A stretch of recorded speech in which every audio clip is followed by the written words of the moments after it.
And also Karen is the reason why you see this program every Friday by 5:30 p.m.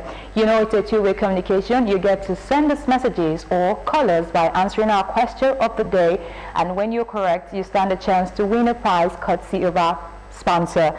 We also want to say that any child that has an engineering idea from the ages 15 to 22 can come on the program, can come exhibit their talent or innovation to Nigerians and people all over the world. We support this, and we also encourage companies that are interested in growing and developing the skills of young people around the world. You can call NSC Chairman on 08036401944, or you call OGTV on 07031611497. The program continues. I will be introducing our guest as well as our topic of conversation. But just before we go on this break, let us give you the question of the day. It's our tradition to send in the question of the day just when this program starts. And when you know the answer, please send us messages or call us via the number that will be displayed on the screen. The question for the day is, the upper part of the trachea in mammals is called, if you know the answer, these are our social media handles. Please do well to send us messages or call us by the number that will be displayed shortly on the screen.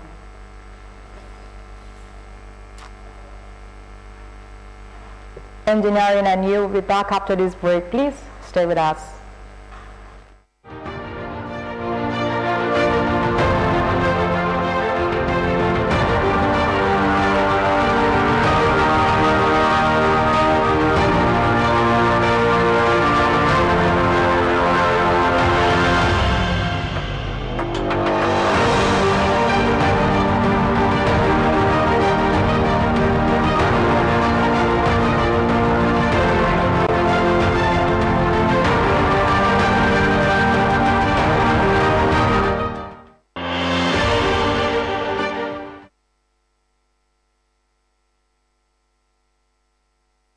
Thank you for staying tuned. You're still watching Engineering and You right here on OGTV. Today we are taking a close look at emerging areas in agricultural engineering. And to take us further on this conversation is Professor ADENIYI OLAYANJU. He is a former Dean of Student Affairs at the Federal University of Agriculture, Abeokuta, FNAB. He's also the former Chancellor of Landmark University, Kwara State, the pioneering Vice Chancellor of Philomath University, Abuja. He's currently a Global Partner Africa to the Human Biology, a program of University of Toronto, Canada.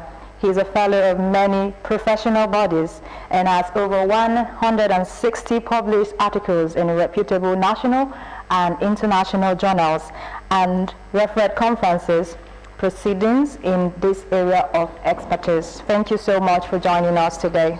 Thank you for having me. Yes, so I know your slide is ready for us, and I'm just going to let you proceed with your presentation. Okay, thank you. I'm going to be presenting on emerging areas or recent trends in agricultural engineering. But permit me to first of all define what engineering is all about. Engineering comes from the Latin word ingenium, and this means natural capacity for invention.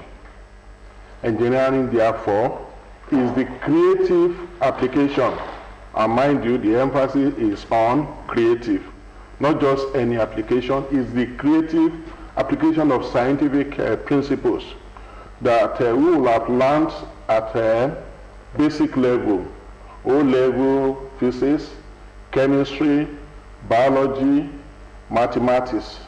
And then when you apply this to design of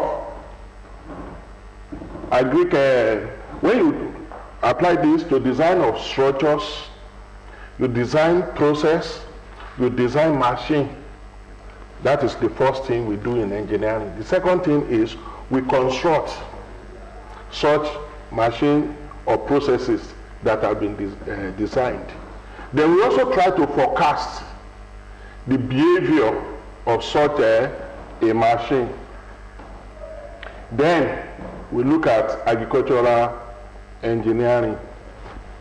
Agricultural engineering is the utilization of all branches of engineering and technology, especially in the area of art, science, and business of crop production, animal husbandry, handling, processing, storage, packaging, manufacturing, and even distribution of products that feed, shelter, and clothe mankind. There are traditional areas in agricultural engineering. The first of them is talking about farm power and machinery engineering. And this is, unfortunately, this is the area that most people want to limit agric engineering to. Because in this area, we are talking of tractorization, we are talking of mechanization. But agric engineering goes beyond that. We also have another specialization called soil and water conservation engineering. That talks about bringing water to the farm and also trying to drain the water, because excess of anything is not good. So we are talking of irrigation and drainage. The next one is that of post-harvest and crop processing and storage engineering. Then we have farm and rural electrification. Of course, we have farm building and structures. But then there are emerging areas in agricultural engineering, because the course is already undergoing major and important changes as it responds to new development and challenges, especially at the global level. So what we try to do is to have a kind of a marriage between agric and biology. If you look at agriculture, it looks masculine, but biology is soft, it looks feminine. So we bring them together. And so globally, the course has changed from agric engineering to courses like agricultural and bioenvironmental engineering, agricultural and bioresources engineering, agricultural and biosystem engineering. You may ask me, what's the difference between this? When you are talking of bioenvironmental, you are talking of the built environment, talking of treatment of water, treatment of waste, and all of that. But the one that deal with natural environment are those of bioresources and biosystem. Then we have agricultural and power machinery, like we said before, talking about designing of system processes that aid agric mechanization, especially with respect to the production of crop, livestock, and fiber. Then we have bioresources and food process engineering. This involves design, manufacture, and testing of machines that require for the processing, utilization, and storage of biological material. So there's what we call the study of engineering properties of plant and animal material. That's what we do in that particular area. So you see here we have machine for processing rice, machine for processing cassava. We are talking of also power tillers. That is those things that we do from land clearing to land preparation, talking of tillage, either at primary level, secondary level, plowing, harrowing, and all of that, up till the time that the crop is harvested. And so what you do on those crops, between when you harvest it and it gets to the table, or probably the store, you know, when you go to market to buy yam. And then when you finish buying yam, you take it home, and then whatever you do right from harvest to the time you take your yam home is called agricultural process engineering. But whatever you do on that yam, like converting it to pounded yam, is now becoming food process engineering. So when you take it to consumption level, it becomes food process. Because a lot of people are confusing the two, agri-process engineering and food process engineering. Then we have water and ecological engineering that solve the ecological problem, design and manage irrigation and drainage system.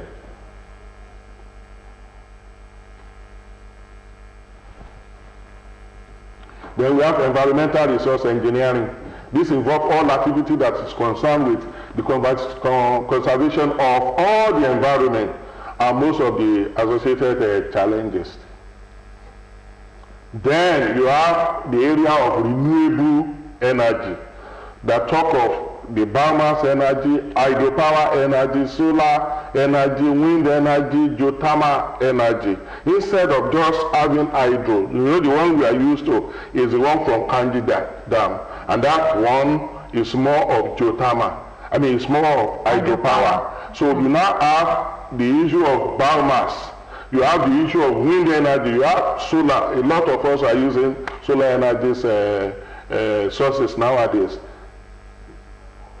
Then you have the area that most youth now prefer is the one that deal with information and communication technology, because this one gives them time to make use of their laptop, their phone. And so you talk of GIS, Geographic Information System, in agricultural engineering. You talk of simulation. You want to know at what moisture content a crop is growing, at what relative humidity, what is the enthalpy. These are the things that they have learned in their physics and their biology.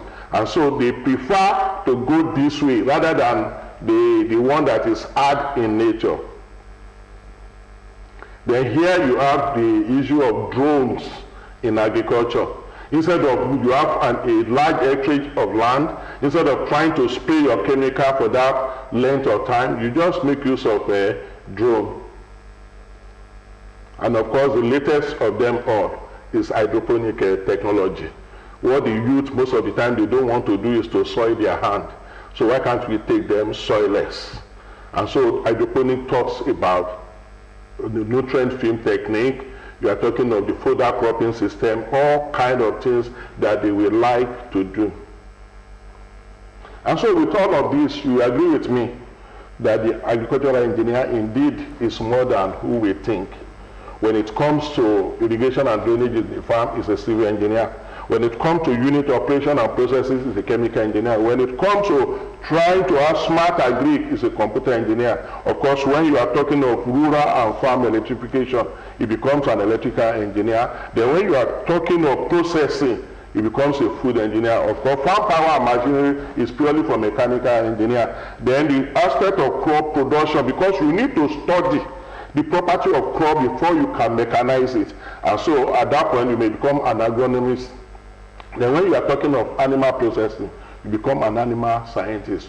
Of course, you have the interaction between soil, water, and the crop, and then you become a soil scientist. So I can boldly say that agric engineer is jack of all trade and achiever of all. Jack of all trade, but achiever of all. What we are saying is not just limited to Nigeria. It's engineering agriculture at global level. And you will see there, when I was the Vice Chancellor of Landmark University, I made sure that I brought most engineers from all over the world, from USA, UK, Canada, India, for them to come and talk to our youth. So we have international representative at our 28th AGM conference that was held in Umuara in Kwara State. I won't end this without talking about the role that agricultural engineers are playing in the United Nations Sustainable Development Goals. You know, there are 17 of the goals. And believe you me, agric engineers are relevant in more than 12 of the goals. The one that really comes to mind is SDG 2, talking about zero hunger. You are talking of food security.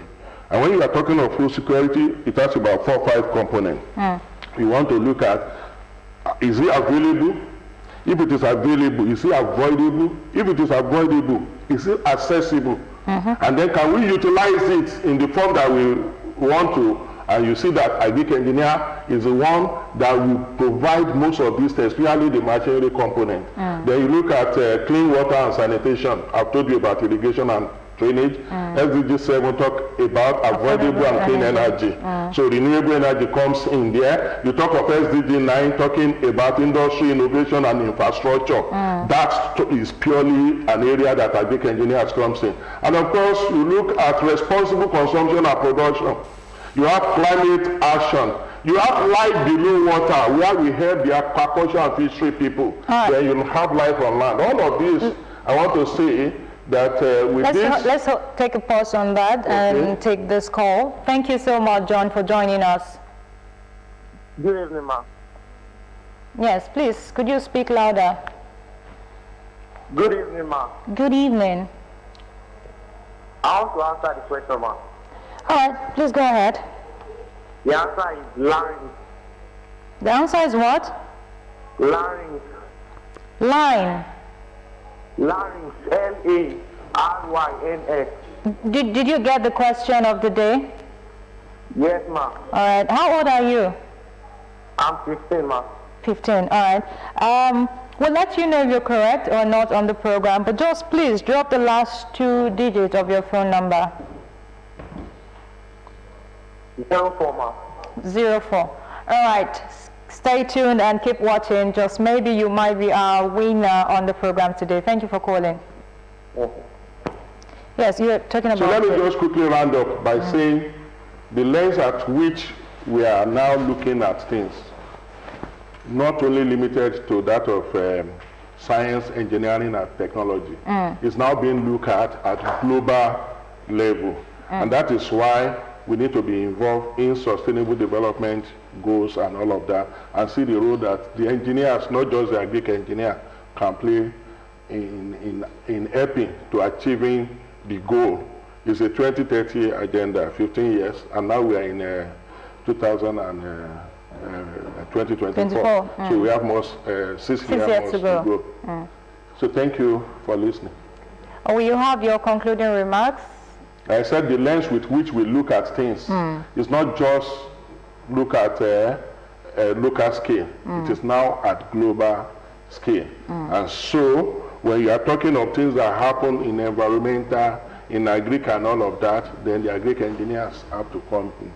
I want to say a very big thank you to you on that presentation. It's wonderful, and I want to believe that a lot of people gathered 1 or 2 things.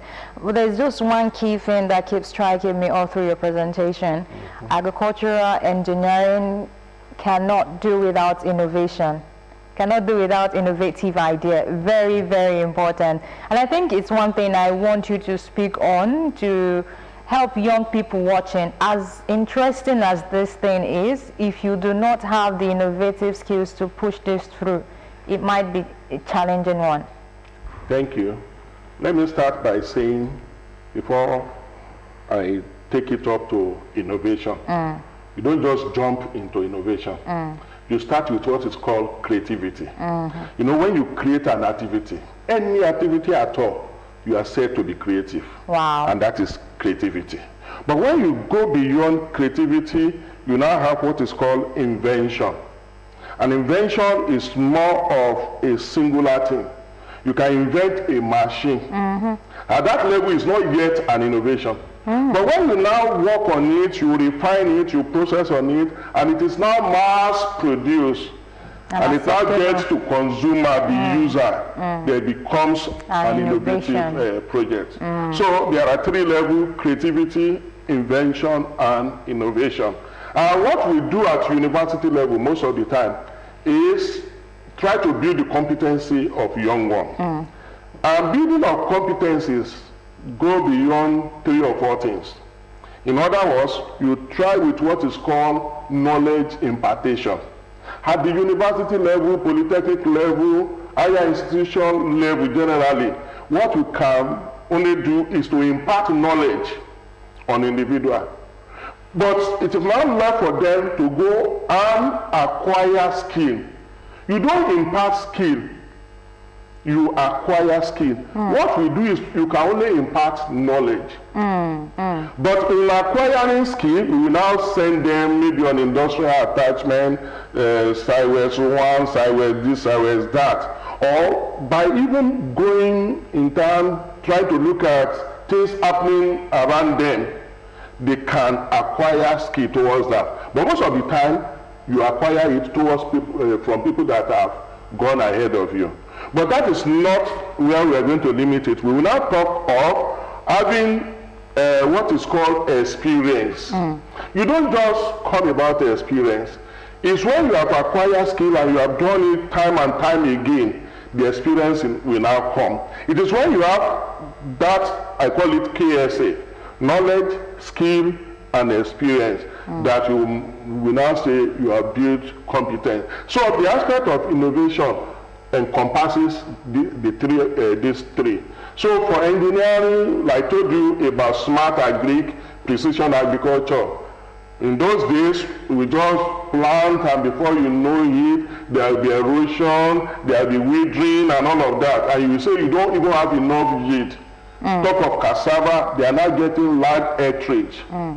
They are now getting large tons of cassava per acre. That is where innovation comes in. That, okay, can we have, for example, when you want to pick cassava, you are now saying, okay, inside, because it's not cylindrical, can somebody now work on the machine?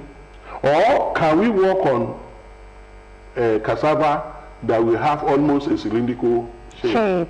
So that when we want to peel, it will be easier for us to develop a machine that will just be going around like a lathe machine, and then we'll be turning, and then we'll be doing the peeling. That's where the aspect of the biological aspect comes in. Not just the engineer there. They will have studied it, the biotechnologies and all of that, those in crop production, those in animal production, they will have worked on it.